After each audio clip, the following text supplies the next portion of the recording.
everybody in the media loves the Bengals. Everyone has them as a top 3, top 4 team in the league right now. And somehow Zach Taylor gets no credit.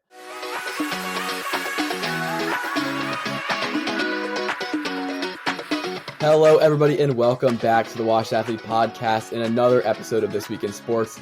If you are new around here, we are the Washed Athlete Podcast. We are a group of 5 guys in college at the University of Pittsburgh, and we just talk about sports or whatever is on our mind. We have a mainline podcast episode where we talk about whatever on our mind, our life, stuff like that. And then on this segment, This Week in Sports, we do one each weekly. We talk about the sports world, mainly football, basketball. Sometimes we throw a little World Cup in there from our last 2 episodes. But as you may notice, that we are virtual right now. If you are new around here, typically we are doing in-person recordings, but we are all on winter break right now. So we're going to do these virtual recordings, make sure we get some content out for you guys, but we will be back in person as soon as the semester starts up again. And then also you may notice that we're down 3 members of our group, and just they have other obligations today. So it's just going to be Raj and I here today, kicking off as we talk about Luka Doncic and the NFL. Actually, awards, I have one thing to say. I hate Kansas. I hate the state of Kansas. And I hate anything that has to do with Kansas because they busted my 20-leg parlay. I bet 50 cents to make $76,000, and it busted after game 2. Thanks, Kansas. That's a tough look. But if this is your first time watching the episode, please make sure you drop a like and subscribe. That would really help our small channel out a lot. For those who have been watching our episodes, our last 2 This Week in Sports episodes have been some of the best videos that have been on our channel. So we really appreciate all the support, and if you can continue to keep dropping likes, subscribing, and watching the videos all the way through, that would help us out a lot as we continue the dream of building a big podcast. So anyway, we're here to talk about sports, so we're going to get right into it, and we cannot talk about sports and what's been going on in the sports world without talking about the Luka Doncic 60, 21, and 10 game. I didn't see the highlights yet. I'm probably going to watch that after or while you're talking, but I saw that stat line just everywhere. I didn't even think anyone could, possibly someone can do that, but it's just like, just to think about someone dropping 60 points, what was it, 20 rebounds? No, 21 rebounds. 21 rebounds, and it was 10 assists? Yeah. Yeah, that's just like, I can imagine in a world 60 points and maybe 20 rebounds for like a ball. Like, I guess he's a ball hog on that team, maybe. Like, I can see that happening, but also throwing on a 10 assist and getting a triple-double, that's insane. No, it's insane. It's one of the craziest stat lines you'll see in the sport. A lot of people on the sports media were talking about how this game is why maybe it wasn't as impressive as it was, and like those are different arguments. But if you simply look at 60, 21, and 10, there's not many stat lines in the NBA that are better than that or have ever been better than that. So hats off to Luka. He also had a crazy play at the end of the game where he intentionally missed a free throw, got his own rebound, put it back up to force the game to overtime. I mean, that game is inches away from not going to overtime. The Mavericks lose. Luka has 53, 20, and 10 or something like that. And I mean, 50 doesn't look as good as 60. So absolute hats off to Luka. This is, though, doing a little bit something where, and I'm going to throw Joel Embiid into this as a Sixers fan. Joel Embiid is averaging more points and more rebounds than Luka, shooting better from the field and from the free throw line than Luka, and has the highest defensive win shares in the league, has a better record than the Mavericks. And this game has caused a lot of media attention to go to Luka, as it should, but it's almost switched the conversation into like, oh, Luka is like the MVP favorite. And it's like, people got to remember the Mavericks. I know the team isn't good. Like, Luka's great, obviously, but the team is still not good. So what we cannot do here with this whole Luka stat line is now take this into hey, is Luka the best player in the NBA? Is he up for MVP even though his team's not good? Because with all due respect to Luka, there are a lot of other players in the league right now that have better cases for MVP than you. And particularly like for someone as a Sixers fan who Joel Embiid's been balling, he leads the league in scoring. He's also had a crazy stat line game. He had recently the 50 points, 11 rebounds, 8 block game. That was rated the 8th highest game score in NBA history. I think Luka's might be the 6th highest. Crazy. Almost having a triple-double just off of blocks is nuts. Yeah, no, there's been some crazy stat lines in the NBA, and we can talk about that for a second. I mean, we've got Jokic just had a 40-20 game or something like that very recently. Joel Embiid had the 50-10 and 8 game, 8 with blocks. Devin Booker dropped 50 the other day. There's a couple other people who dropped 50. I mean, the NBA, right? I feel like you're a star in the NBA, and like this is the time to score big because everyone right now is just having great performances. And if you're a fan of the NBA, like it's absolutely like a perfect time to like watch basketball because every night these stars are doing something crazy. Mavs winning the entire thing. I'm putting my money down on it.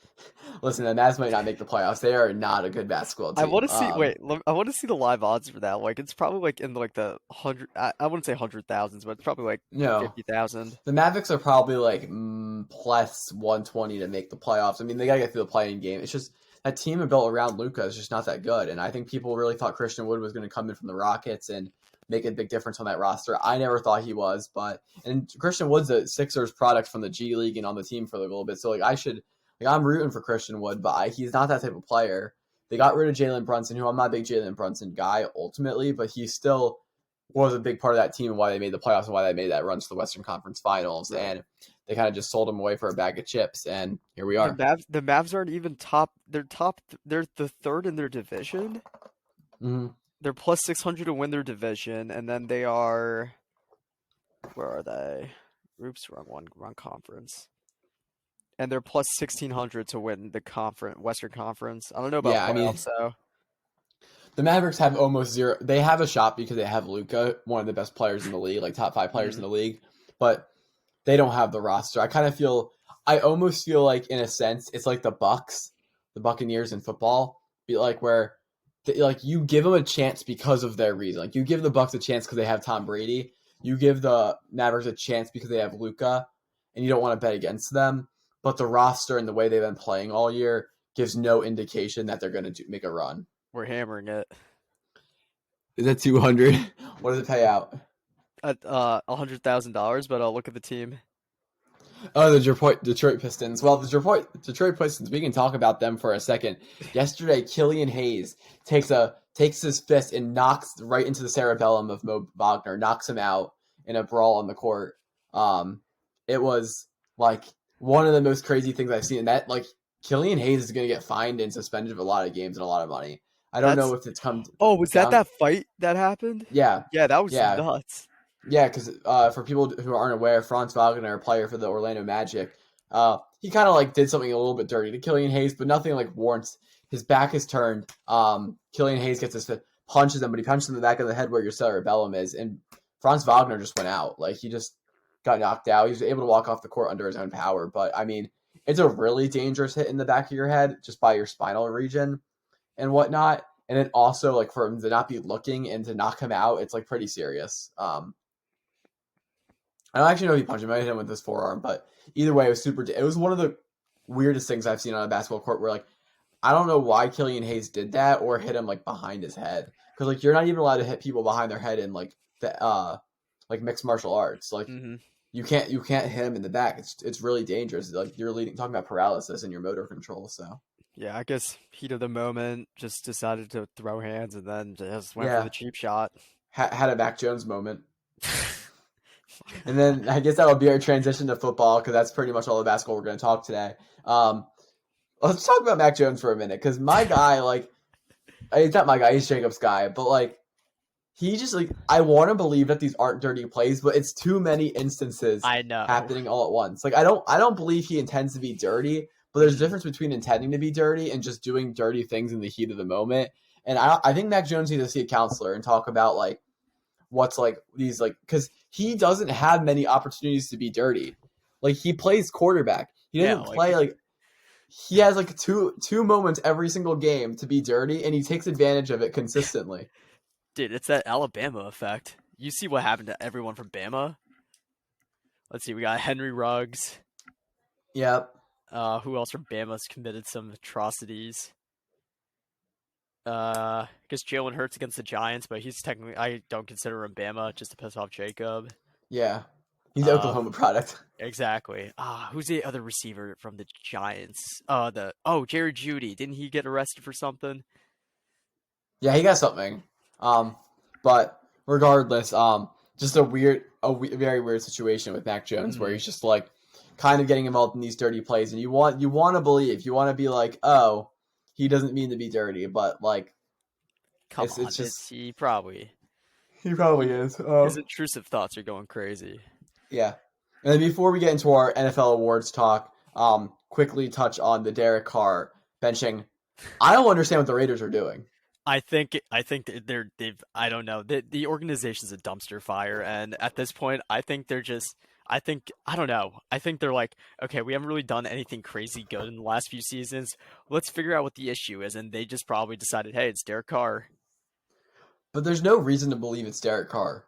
Like Exactly. he led them to the playoffs last year Hmm. when Henry Ruggs went to jail.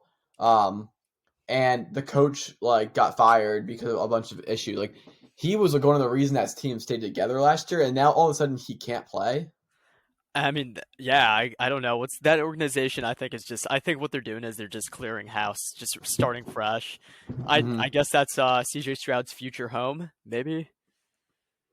Or Maybe, but no, I saw something online. Brady Sean Payton duo in Las Vegas. I don't know, man. That's like Or hear me out. Brady to the Broncos. Actually, no, not Brady wouldn't go to the Broncos. Sean Payton to the Broncos. I also saw. I don't know. Do you want to be stuck with Russell Wilson as your quarterback though? Like the Dude, guy isn't good. they pay too much money for him. They're not going to get rid of him after one season because Yeah, but they're going to be down so much. I'm saying if I'm a coach like Sean Payton, do Hmm. I want to have Russell Wilson as my quarterback? I mean, he basically coached the corpse of Drew Brees through his last few years. So what's the difference? Fair enough. It's But a Drew Brees who can run. what job would I want if I was Sean Payton? Probably like what Tom Coughlin did back when he went to the Jaguars after the Giants. I would hope that the Chargers flame out of the playoffs and they want to move off Brandon Staley, and then you can go in Mm. that organization and How long has Staley been coaching the Chargers for? This is two, his second 2 two years. yeah. I don't know if getting rid of Staley's the option. Or I think this season they got plagued with injuries early on the offense. Keenan No, no, Allen got I hurt. don't think getting rid of them is the option. But I'm saying if that Chargers opening, like if there's an opening for the Chargers, then Hmm. you want that and you have to take it. To have Justin Herbert as your quarterback Oh! first, If the opening happened, yeah. yeah, yeah. I don't know if it's gonna happen, but Hmm. you kind of hope maybe like first round you play like say you play the Jacksonville Jaguars in the first round, and Doug Peterson just absolutely dominates Brandon Staley coaching wise, and the Chargers just like, you know what, we need to get off this guy because like we don't want to waste Justin Herbert, and then Sean Payton can just come up to there and be like, all right, like now I got what I'm working with, so that'd be exciting. I guess. I mean, we'll see what it goes because they all these. I sent the thing or the other day in the chat that To wanted to go back to the Cowboys like now, and I'm like, what is going on? Yeah, I feel like there's always rumblings of really old NFL players making a return. Like To's not Bro's coming in his back. 40s. Like you're not No, Brady, dude. You play receiver. yeah, and he hasn't even played in the league for a while. So, Hmm. I don't but know, but yeah, but NFL award time. NFL awards. I mean, we're going into week 17 Hmm. of the NFL season. Currently, a Thursday night football games happening right now. God, Mike So, McCarthy is so fat. Sorry, I was just watching the game. um, but we're in week 17. Week 18 is slowly approaching. Most of these awards are really wrapped up. There's a few things that could change, but we're going to go down. Me and Raj, we're also going to kind of go through Peter's ballot a little bit. We have very similar ballots in certain regards. 'Cause I think some of the awards have been locked up and they're pretty obvious. Hmm. Fortunately, you have a sample size that is 18 weeks long to determine this stuff, so that's why they're pretty accurate. But we're going to run through them a little bit. Make sure if you're this part, let us know down below if you have any disagreements or if you want to put your own ballot down. We appreciate looking at it, and we'll give some response to you guys. But first up, we're going to go from the back because I like to leave the MVP for last. Coach of the year. Raj, who do you have for Coach of the year? We got Nick Sirianni, baby. You already And what? know. I'm riding with our coach, and honestly, my reasoning behind it is last season, I mean, considering when he came in, Carson Wentz and Dougie P, they got into it. They were all beefing with each other, all that stuff happening, and the Eagles organization, we went out, we got him from the Colts, and we became the Philadelphia Colts somehow after he came in. But first season, growing pains, it was expected. I wasn't expecting us to go like, what we're doing right now. I wasn't even expecting, but he came in, first season, got acquainted with everyone, and kind of, he led us to the wild card game, which I was shocked by too. I didn't think we were going to make it that far that season, but Yeah. and then this season too, no one expected everyone's like, oh yeah, the Cowboys are going to run away with the division. The Eagles can't have Hurts as a quarterback. They're not good. Blah blah blah blah.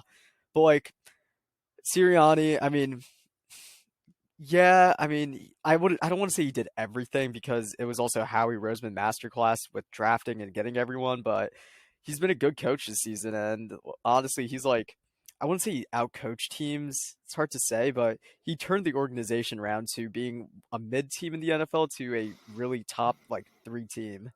Yeah. Nick Sirianni is 100% deserving of the Coach of the Year award.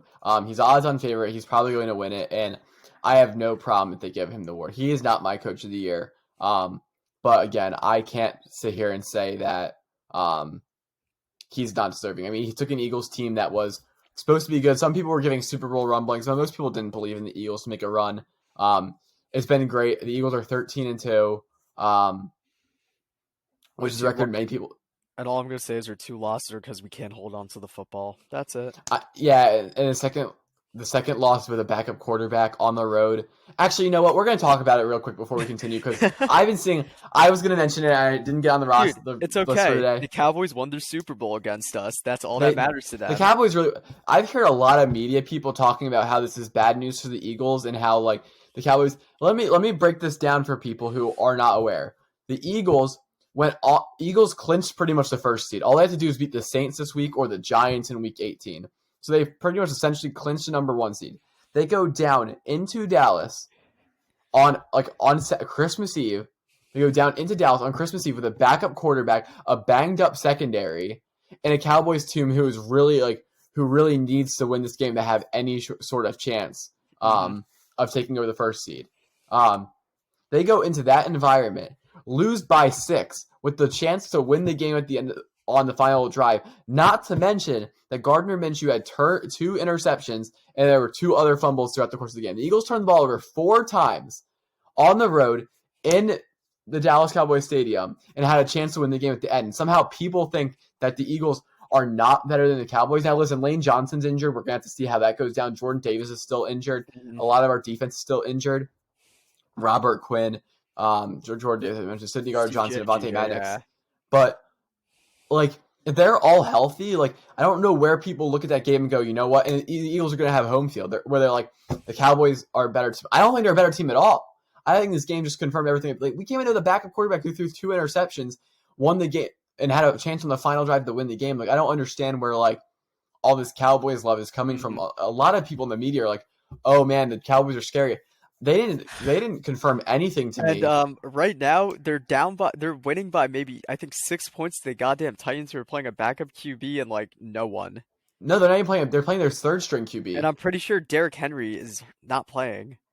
Yeah, like the Cowboys haven't been impressive to me, and their only impressive win was beating the Eagles by 6. The betting line was at -6 for Dallas. Like that was. That's what Vegas thought they were going to win by because the Eagles were again on the road with nothing to play for, with an injured secondary, backup quarterback, and like the Cowboys did exactly what they were supposed to do with that time, and they let the Eagles hang 40 on them, or 34 or whatever, despite that. So I just don't like. That's my little side rant. I don't know why the media was tripping, but my favorite comment on every post from Cowboys fans is Dak owns your team, blah blah blah, and all the replies are, "Congrats, you won your Super Bowl. You guys haven't won a playoff game in years." Yep, and I think they will win one this year, but we'll have to see. We'll see. But, you know what happens to December Dallas? Honestly, December Dallas. They were probably going to lose. If in all honesty, if Hurts was playing, we probably would have won that game. No, we would 100%. Hurts doesn't turn the ball over that much. Also, Minshew isn't a mobile quarterback. Hurts would have just saw an opening and just taken it immediately. No, it's just like it changes the whole course of the game. Again, defense was injured, and you just don't know. Again, Miles Sanders had that fumble. He's fumbled back-to-back weeks. The only time Jalen Hurts has been concerning with the turnover, so he threw 2 in Chicago, but it was super windy. I don't blame him for the Chicago game.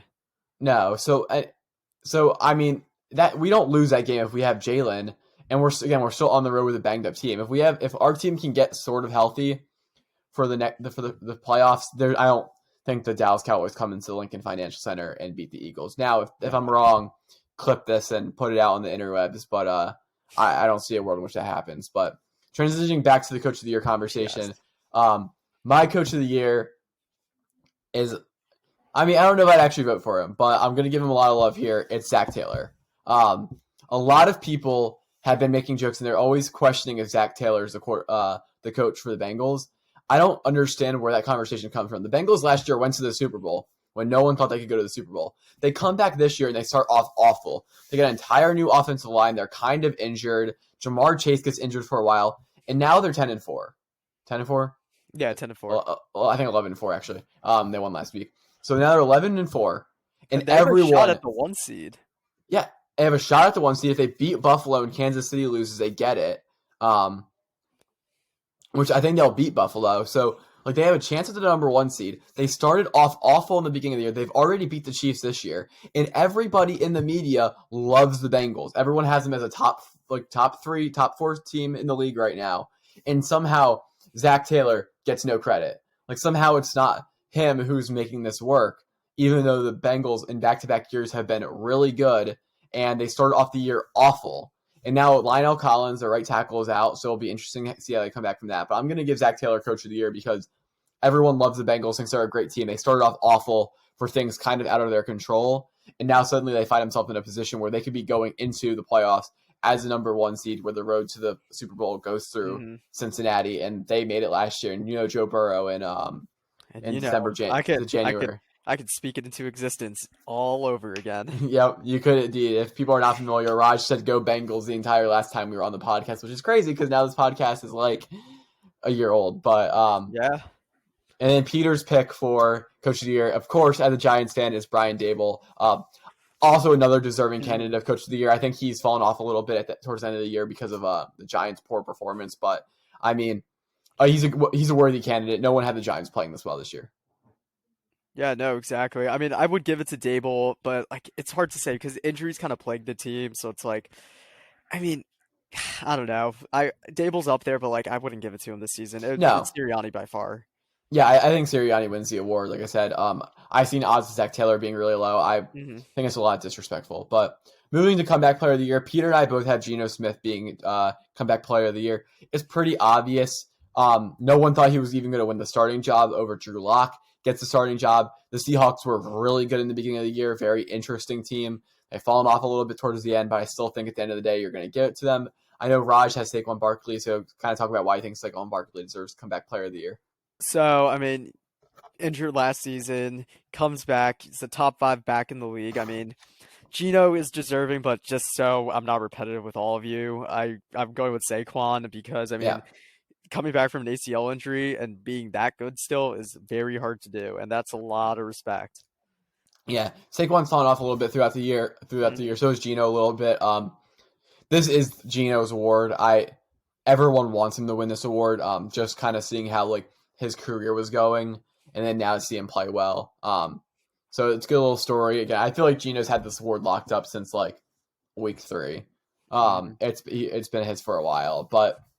Defensive Rookie of the Year. Sauce. There's one answer. It's Sauce Ahmad Gardner. Sauce Gardner. Sauce Gardner. Ahmad Sauce Gardner, yeah. He has been absolutely fantastic. There were some question marks about how much hype he was getting from Cincinnati because again, he played at Cincinnati, which is a Power 5 school.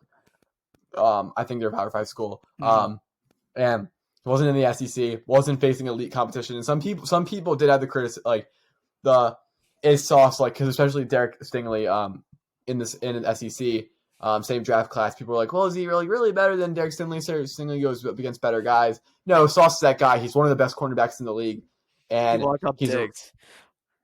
He locked up Diggs. Also, quick side note: does Stephon Diggs just fall off the face of the planet? He has been doing nothing lately. Yeah, the Buffalo Bills have not been good, and you'll see that we have no Bills players on this list.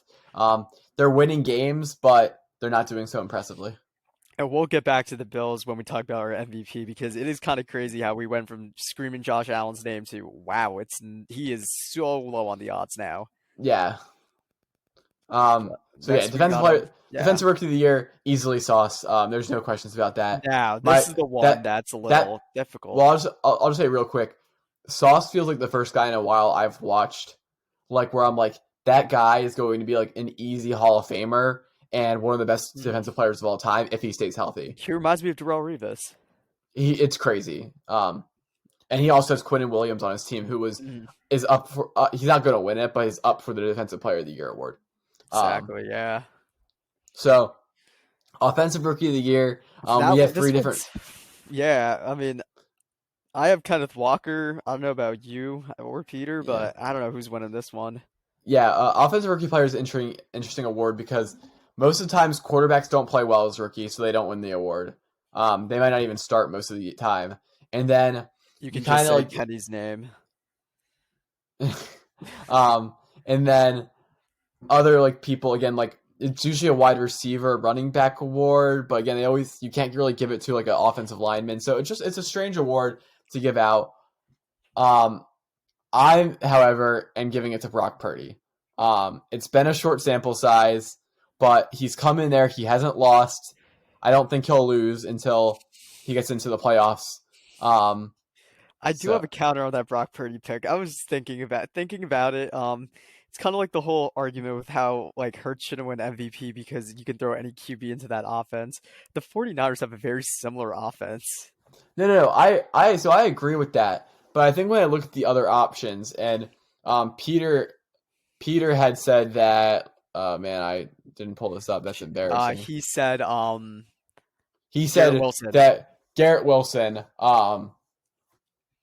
should win it, and then I just don't think that Garrett Wilson on an offense that has been so bad this year in the Jets offense should get it over a guy that the 49ers offense has looked really good since Brock Purdy's been in there. He's continued to have a perfect record.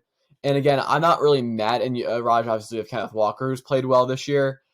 But again, not really contributing to a lot of winning football. Mm-hmm. So I think I'm going to give it to Brock Purdy just for the way he stepped in there. And also, I am anticipating that he's going to win out the next 2 weeks.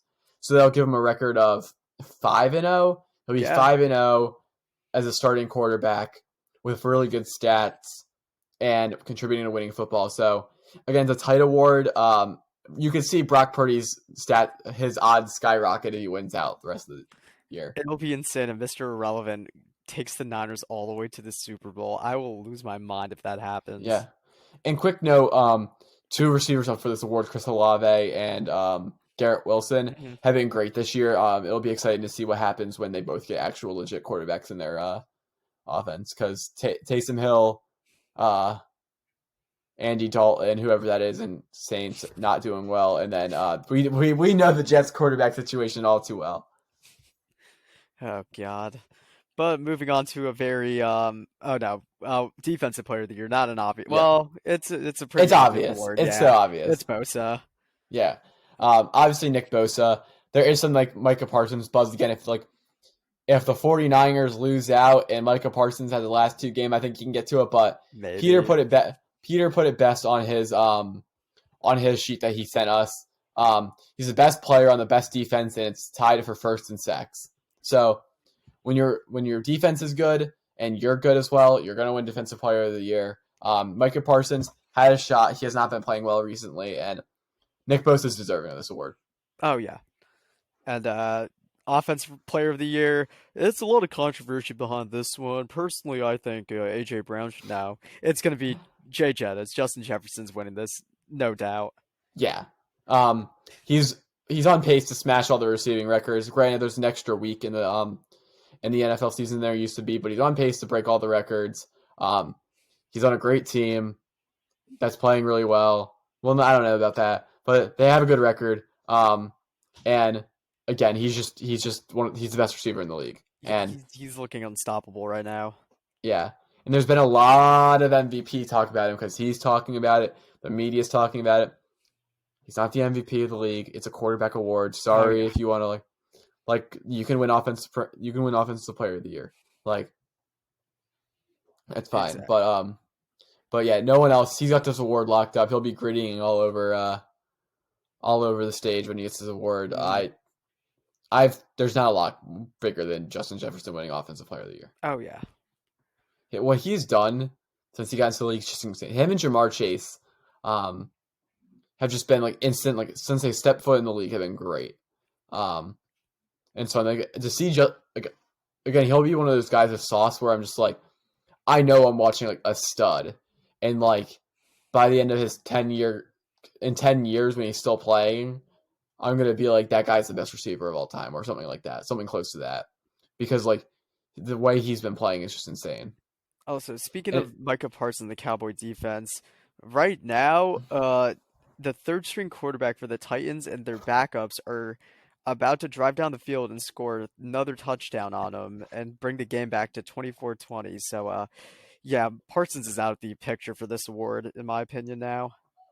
yeah, again like that Cowboys defense has not been playing well. Um, and again, Mike Parsons would be up for the award if Nick Bosa wasn't in the picture because he's so good. But he exists. He's in the league. Oh, who just went down? I don't know. I thought I saw 11 go down. And I was like, Mm-hmm. oh, Micah Parsons just got hurt. That would have been crazy. that would have axed the war. We would have declared it on the podcast, just locked it up. But and finally, the most contentious award, but I think something that's pretty clear at this point, even though Raj's gonna disagree. Both Peter and I say it. Patrick Mahomes is 2023 NFL MVP. Listen. I don't. Just so I'm not repetitive, I'm gonna give Hurts a little. I'm gonna back up Hurts. He's my quarterback. I'm gonna back him up a little bit. I don't care about what anyone says, where you can just throw any quarterback in there. They can still drop whatever many points Gardner dropped. I don't care what anyone says. Hurts has been playing on another level this season, and he's been playing very well. And I don't know what else. I mean, you just watch the tape. He's been playing He's been pretty playing insane. well. But Patrick Mahomes' defense is a lot better, so I'm pretty screwed. Oh, the Patrick Mahomes. I thought you said Yeah. Patrick Mahomes' defense. No. In terms of like the Chiefs defense, like the Chiefs defense isn't good. No. The reasoning that I mean, that's another reason why. Yeah. The argument the argument for Jalen Hurts is simple. He had the best record in the league. You're the 1 seed. It hasn't been in doubt for a while. He's playing really well on his feet. He's not turning the ball over, and he's the best. He's not the best player on the best team because Lane Johnson is the best player on the Eagles. But he's one of the best players. He's the quarterback on the best team in the league with the best record, and he's been playing well. That's the argument for Jalen Hurts. Unfortunately, this injury situation has set him out. I don't really think he's going to play that well against New Orleans this week. I think he's going to run the ball, hand the ball off, and he's going to only really throw the ball when he needs to, and they're just going to secure the 1 seed and set him in the last week. But he's deserving. If they gave him the award, which they're not going to, he would be deserving of it. But the real MVP of the league is Patrick Mahomes, and we're going to go through this real quick. Patrick Mahomes' team is whatever the record is. They have 3 losses.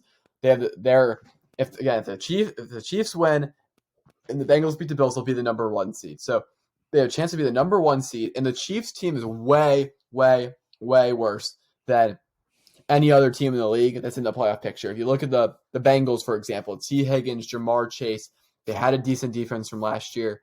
They revamped the offensive line. So I think the Bengals team, especially with their weapons on the outside, on the perimeter, are better than the Chiefs. Take the Bills. The Bills have a dominant defense. Stephon Diggs is their wide receiver. They have other good pieces around that's also solid offensive line. The Bills team is better. When you look at the Eagles have an all-around better team. They have a better running back. They have a better receiving core. They have a better offensive line. They have a better defense. Everything about the Eagles is better than the Chiefs, aside from the tight end position, which even the Eagles, when Dallas Goedert is healthy, he's not as close to as good as Travis Kelce, but he's still a really good tight end. So, Patrick Mahomes doesn't have the team that these other candidates have, and the dude is balling. He's got a ton of touchdown passes, a ton of throwing yards. Number 1 in the league in throwing yards, number 2 or 3 in passer rating. Patrick Mahomes is, again, we've been talking about it a lot on this list, and it's the talent that's available in the sport right now.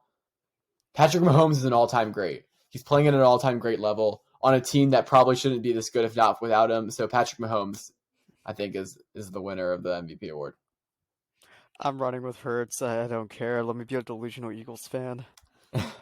Other candidates that were up for this award, Joe Burrow. Unfortunately, I think they kind of started off slow, and it's going to take a lot for the Bengals to get that first seed. And I think Mahomes has better stats than Burrow, so unless something drastically changed, but they could if Joe Burrow gets to the number 1 seed and Patrick Mahomes starts playing like crap and Well, not that I think they can get there, but I think Mahomes that that Bengals team is better too than the Chiefs team. And then we got the fall off of Josh Allen. Yeah, let's talk about the fallout of Josh Allen. So I listen to a lot of Nick Wright. He's on First Things First. Shout out to Fox. They don't really need our viewership. But he's a very known Josh Allen hater. And I agree with a lot of what he says in terms of Josh Allen has gotten a lot of love from the media because he does crazy things. He hurdles over people. He has a cannon of an arm. But Josh Allen has not been playing well and does not have a pedigree that like lines up. Like, yeah, his team has a great record. But if you look at what Josh Allen's been doing the last couple of weeks, it's not very impressive. Mm-hmm. He's been kind of mediocre ever since that loss to Miami to Tua. He hasn't really been going off. Here's what I'll read. No, the loss to the Jets. Yeah, I'll read you his last couple of games. All right, against the Bears a couple of days ago, 57% completion percentage, 172 yards, 2 touchdowns, 2 interceptions. That's not good. Against the Dolphins, he had 304 yards, 4 touchdowns. That was a good game. Jets, 147 yards, 1 touchdown. Not good. Patriots, 223 yards, 2 touchdowns, 0 picks. All right game. Lions, 2 touchdowns, 1 interception, 57% completion percentage. Not good. Browns, throws 1 touchdown. The whole entire game, 197 yards. The Vikings, he gets 330 yards, has 2 interceptions, 1 touchdown. Against the Jets, he has 2 interceptions, finished with a 46.8% passer rating. Packers, 2 interceptions, 75% rating. Like, the guy's just not playing well. He has 32 touchdowns, 13 interceptions, with a quarterback rating on the year at 96.1. He's just not been playing that well. And I'm not saying he can't get that. I'm not saying he's out. He's not going to be able to make some noise in the playoffs. But I think when you're looking at it right now, he's completely out of the picture. I would vote for Nick Bosa, Micah Parsons, Jay Jettas, Matt Mahomes, Hurts, all before I voted for Josh Allen for MVP. Yeah, he's. Oh, did I forget Burrow in that list? Burrow. Yeah, Josh Allen turned into a turnover machine as of recent. It's kind of annoying. Yeah. For your fantasy team. Yeah, that's why I'm starting Burrow this week. Because you have both options, but it's the fantasy playoff. Oh yeah, I really had a draft masterclass this season. Yeah, we'll talk about that in another episode. Oh yeah. But in the time being, that has been this episode of This Week in Sports. Us recapping Luka Doncic, some of the NFL, and then ultimately the NFL awards. If you made it far in this video, we thank you all for watching. Remember to drop a like, drop a comment, subscribe to the channel. We drop episodes like this weekly. Go check out our other content. We drop full-length episodes, like an hour long, about just kind of what's going on in our life, things that we find cool. So, with that being said, this has been the Watch Athlete Podcast, and we will see you next time. Yes, sir. Dallas is going to be a first-round exit.